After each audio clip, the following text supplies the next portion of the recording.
এই দেখেন আমার সজনা পাতা শাকটা কিন্তু ভাজা হয়ে গেছে। দেখেন অনেকটাই জর্জরায়। দেখেন আমি কিন্তু এত ধনী পরিবারের সন্তান না, মধ্যবিত্ত পরিবারের সন্তান।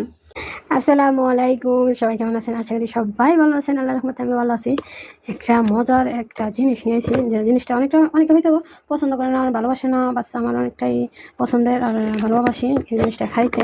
যে জিনিসটা দেখে ছোটোবেলার অনেক স্মৃতি মনে পড়ে গেছে এই জিনিসটার সাথে। তো দেখেন তো চেনেন কিনা কেউ এই পাতাটা।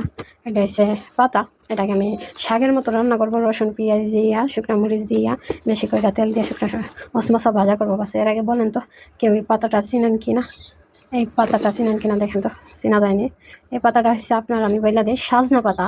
অনেকে সজনে পাতা বলে, অনেকে সাজনা পাতা বলে। এই দেখেন সাজনা, এটা কিন্তু সাজনা। আমি এর আগে সাজনা আনছি। সাজনার ভিডিওটা অলরেডি রয়েছে, আমি আপলোড দিতে পারি না, ইনশাল্লাহ দেবো কয়েকদিনের ভিতরে। এই দেখেন এই সজনা পাতাগুলো দেখে আসলে ছোটোবেলার অনেক স্মৃতি মনে পড়ছে। তো আমি সজনা পাতাগুলো পরিষ্কার করে নিছি, এখন ধুয়ে নেব, ধুয়ে পরিষ্কার করবো। অনেকে আছে না ধুয়ে কিন্তু রান্না করে, আমি আজকে এটা ধুয়ে রান্না করবো। হয়তো পোক চোখ থাকতে পারে, কত কি ধুলাবালু পরে। তো আমি এটা ধুয়ে পরিষ্কার করে নেবো, আর সাথে পেঁয়াজ রসুন গেলে কাইটা নেবো। এই সজনা পাতাটা কিন্তু আমার অনেকটাই, প্রায় 12 বছর পরে আমি এই সজনা পাতাটা খাবো। 12 বছর পরে প্রথম আমি গাছ থেকে পাইরা আনছি সজনা পাতাগুলো, কিন্তু মানে অলরেডি গাছ থেকে পাইরা না দিছে। আমি গাছটাকেও দেখাবো, আপনাদের সাথে শেয়ার করবো যে লেবলনের মাটিতেও কিন্তু সজনা গাছ আছে বা সজনা ধরে। দেখেন সজনা পাতা। তো চলেন এগুলো ধুয়ে পরিষ্কার করে নিয়ে আমি। তো এই তো শাকগুলো আমি ধুয়ে পরিষ্কার করে রেখে দিছি। দেখেন ধুয়ে পরিষ্কার করে নিলাম। শাকের জন্য আমি একটা রসুন নিলাম, বড় সাইজের একটা পেঁয়াজ নিলাম, আর এই জায়গায় জালের জন্য শুকনো মরিচ কুচি করে কেটে নিলাম। আর আপনার সাথে কিন্তু মরিচটা নাও দিতে পারেন, আমি জালের জন্য দিয়ে দিলাম। তো এই জায়গায় আমি পরিমাণ মতো তেল দিয়ে, এত বেশি না এত কমও না, পেঁয়াজ রসুন আর মরিচটা ভাজা নিতেছি। তো এই তো আমার পেঁয়াজ মরিচ ভাজা হয়ে গেছে, আমি শাকগুলো দিয়ে দেবো এখন।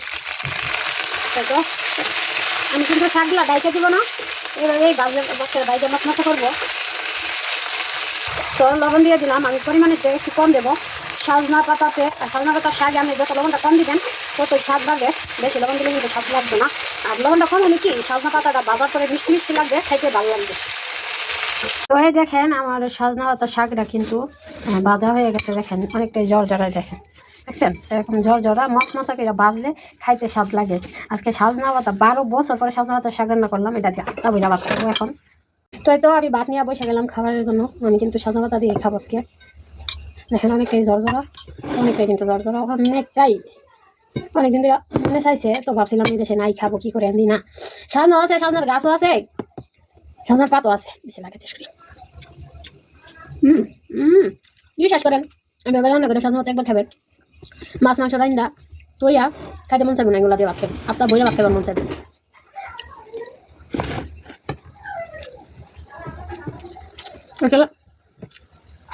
যারা খাইতে পারে না তো পারে না, তারা খাইতে পারে। আর সজনা পাতা খাওয়ার একদম অনেকটা শরীরের জন্য উপকার। বা সামনে গেছে চুলটা দিয়া বর্তমান কিন্তু সেরকম স্বাদ লাগে।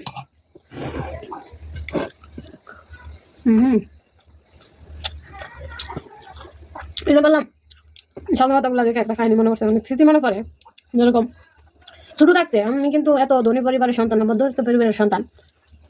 আপনার কিছু কিছু সময় বাবা যখন বাজারে যাইতে লেট হইতো, বা বাজারে যাইলে কোনো কাজে আটকে যেতে লেট হইতো, বা মাঝে মাঝে বাজার থাকতো না ঘরে, বাস্তব কথা যেটা ঘরে কিছু না থাকতো, তখন আমি দেখলাম আমার মায় এই সজনা পাতা না সুন্দর করে ভাজিয়া দিত, সজনা গাছের চুলকা দিয়ে বর্তমানে দিত। ওই সময় বিশেষ করে আমি খিদা রাখতো ফেরে রাতা বইটা খাইতো, মন চাইতো। তো প্রায় 12 প্রবাসে আসার বয়সে আমি সজনা পাতা খাইনি, আজকে খাইতেছি প্রায় 13 বছর শেষ। 13 বছর পরে সজনা পাতা শাক খাইতেছি।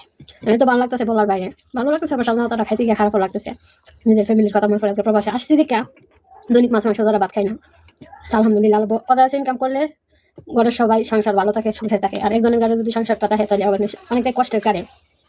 হয়তো ওই সময় আমরা ছোট ছিলাম, আমার বাবার গাড়ি কাজ ছিল, সংসারের গাড়ি, এই কারণে একটু কষ্টে দিন কাল যাইতে। তখন আমরা ভাইবোন সবাই ইনকাম করি, বড় হয়েছি আলহামদুলিল্লাহ, আপনাদের দোয়ায় ভালোই কাটে।